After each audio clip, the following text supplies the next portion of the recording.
want to talk about starting items. So for supports, that's kind of simple, I guess. So I tend to have like basically three sets of items that I want. There's uh, consumables, there is movement items, and then there's maybe some very situational items like magic stick. So the items I tend to get usually is like the easiest choice is consumables. So you obviously need some consumables, and like ideally they should be like one tango, maybe one healing salve, maybe one clarity or two.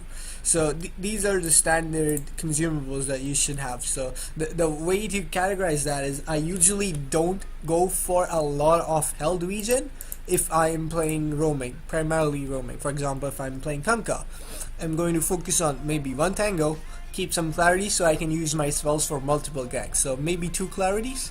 And the most important item for me would be movement speed items, boots or a windlass, because for roaming you need to make sure that you get close enough to cast your spell before the enemy runs away from you. So the element here is movement speed, so that when you enter the enemy's vision, you can cast your spell, you can outrun them before they outrun you. Like basically, I mean, it's very hard to explain it, but the faster you are, the quicker you can get in range for your spell before the enemy reacts to like move backwards. So that's why movement speed items are very important in roamers. And I actually like, even if like the hero is maybe needs some mana or something, I prefer tranquil boots in roamers because they again allow me to set up ganks because of that additional movement speed. And of course they're useful for, I guess, just against some heroes like Tinker or heroes that have damage per second or don't disable tranquil boots. They're really good. You can just stand there, stay alive, and keep doing what you're doing. And you can even use them for jungling if it's possible. So yeah, but tranquil boots is like early game item. It's not starting item. Starting item is consumables. If you're playing roamer, go for basic consumables. Don't go for a lot, and try to focus on movement speed items.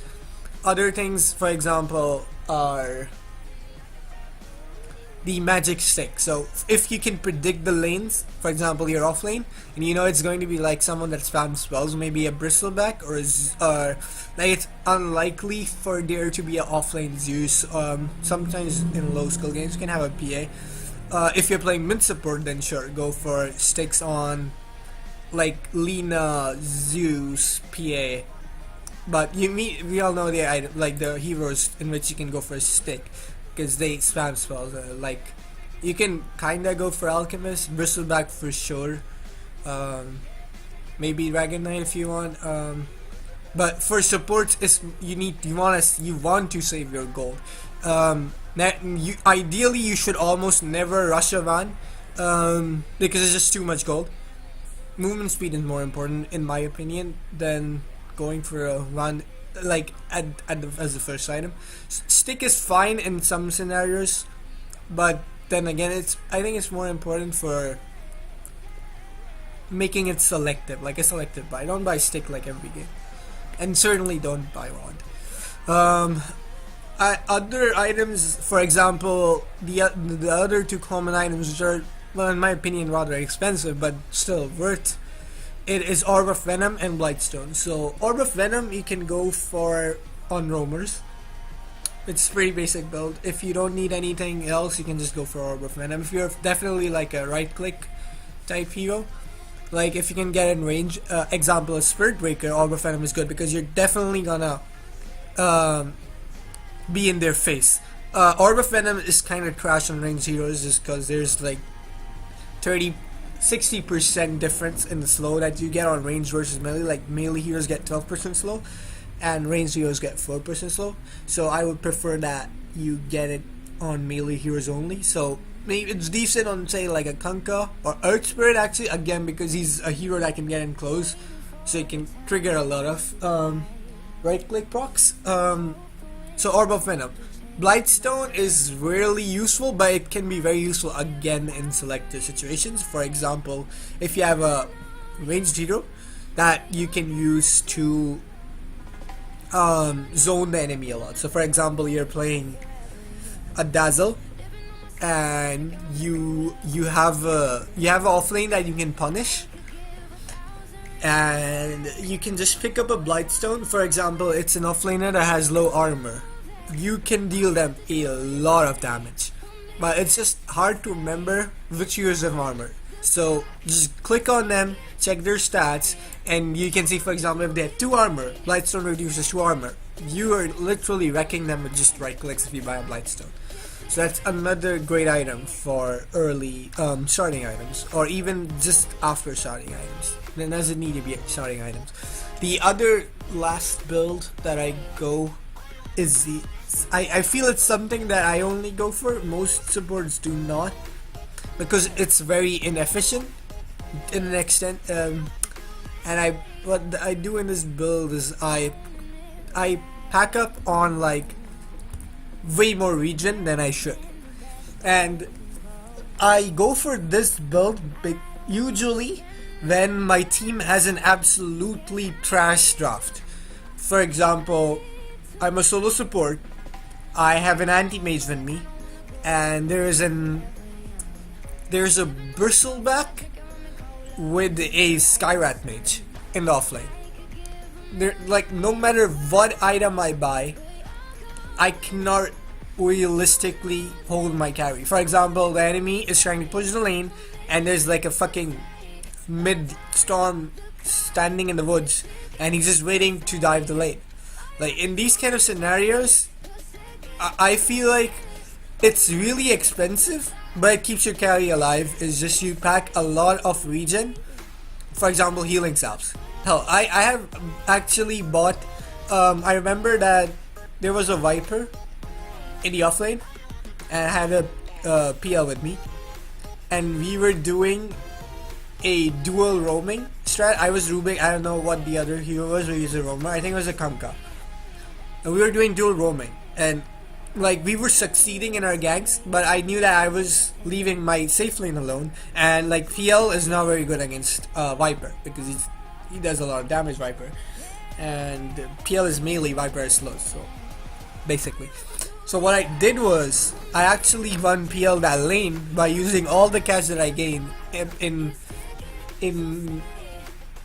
buying salves and mangoes. So I had like 2 salves and 2 mangoes, and I would gank, then I would rotate bot, and I would just salve and mango the PL. He'd go on full health, full mana, and then he'd use just his Spirit Lances to push the Viper. Viper would be low, he would eventually run out of regen, and PL would ended up winning the lane because Viper decided to move back most of the time. And we even killed him. PL killed him solo a couple of times, because he just won in terms of mana and regen.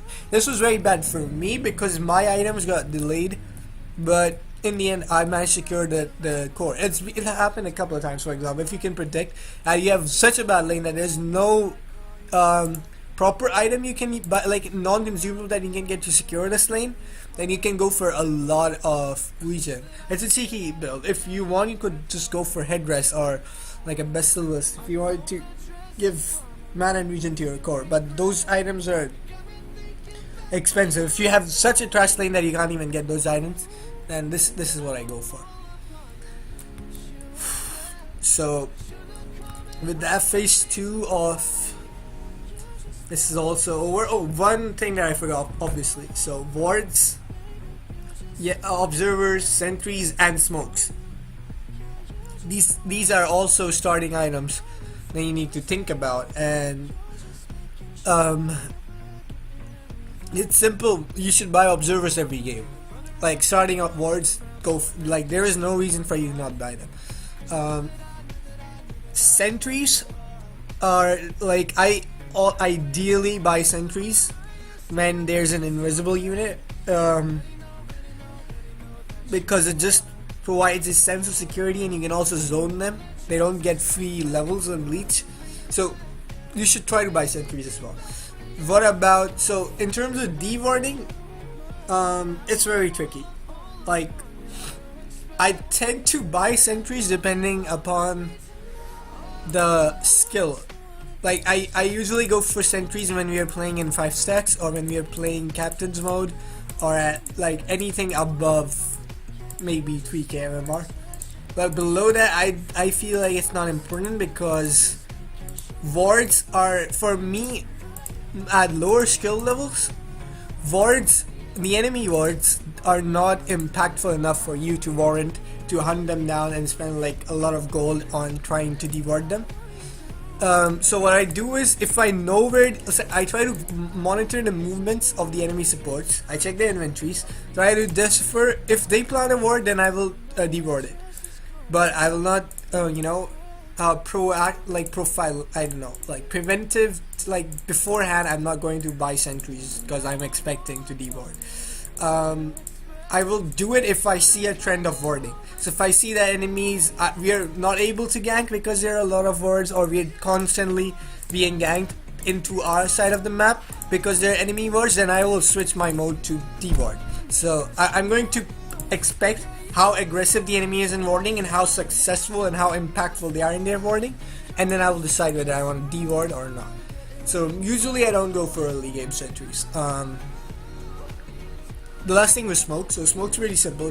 The only reason why you want an early game smoke is if you want to gank mid early on, like very early on, or if you want to do a rune gank, like smoke gank at 0 and go and kill something at runes. So that depends on your draft and the enemy draft. If you have enough to get a kill, for example, if you have a couple of stuns or some high damage nukes, then you can definitely go for smokes, and I do.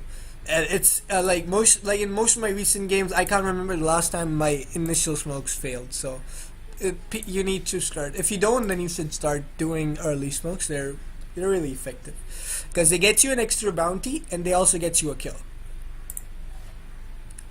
or at least a bounty. So they pay for themselves, in a sense.